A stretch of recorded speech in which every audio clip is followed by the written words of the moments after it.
Economists are backing Vice President Kamala Harris's vision for the economy, calling it vastly superior to the plans laid out by former President Donald Trump. 23 U.S. recipients of the prestigious award have signed a letter serving as a stamp of approval for Harris's economic agenda.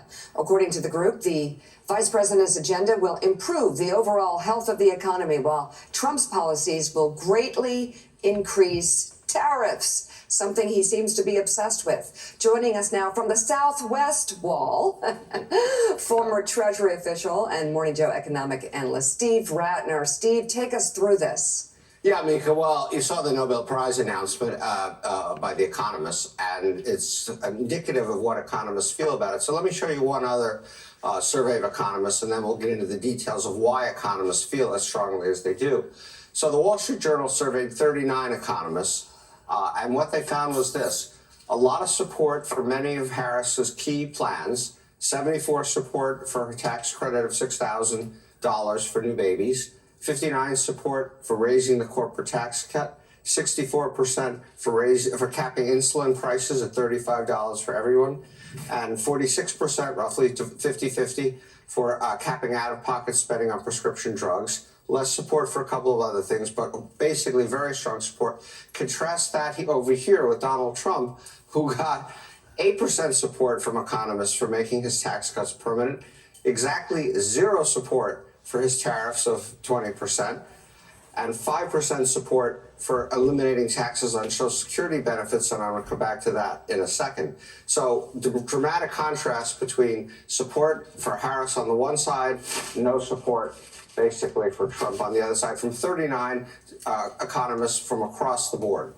So, Steve, you can already hear Trump's campaign, Trump's supporters saying, oh, these are pointy-headed economists, these are academics, who cares? We can point them, though, to the economists from the Wall Street Journal or Goldman Sachs, who says that Kamala Harris's economy would be better than Donald Trump. So let's move to your second chart about what a Trump plan would actually do to the economy if implemented the way he's pitching it. Yeah, so why are these economists so opposed to Trump's plan? Because the economic effects would be pretty terrible. This is a study done by Bloomberg Economics, and they found that Harris's plan did not have much change in either the GDP or inflation, which in a sense is a good thing at this point. But look at what Trump's plan would do. Trump's plan would cut the GDP by 8.9%. And let me put that in perspective for you. This is roughly twice the amount that the GDP went down during the financial crisis. Wow. So we would be looking at something between a recession and a depression. And interestingly, as I'm sure people know because we've talked about this many times, the tariffs would cause certainly a part of this.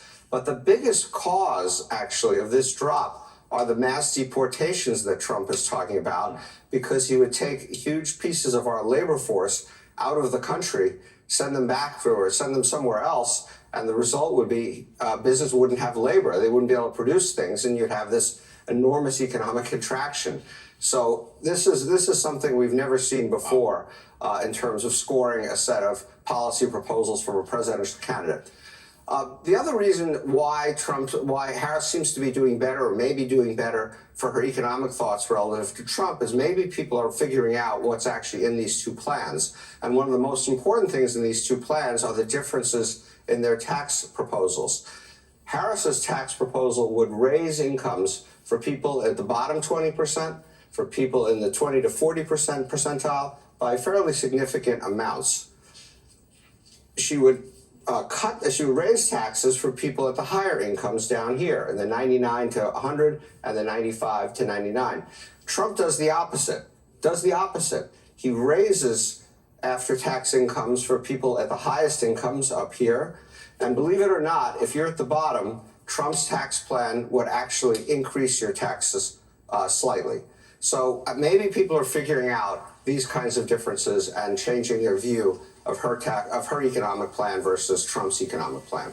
Well, Steve, that's a good point. We were just talking earlier about a poll this morning that showed that the economic advantage had been taken away from Donald Trump. There was also an AP poll that came out earlier this week that showed the same thing, that it's pretty much a statistical tie. Even though Harris is ahead on taxes, Harris is ahead on housing costs, Harris is ahead on some things that no one would have believed they would have been ahead of before Harris Waltz.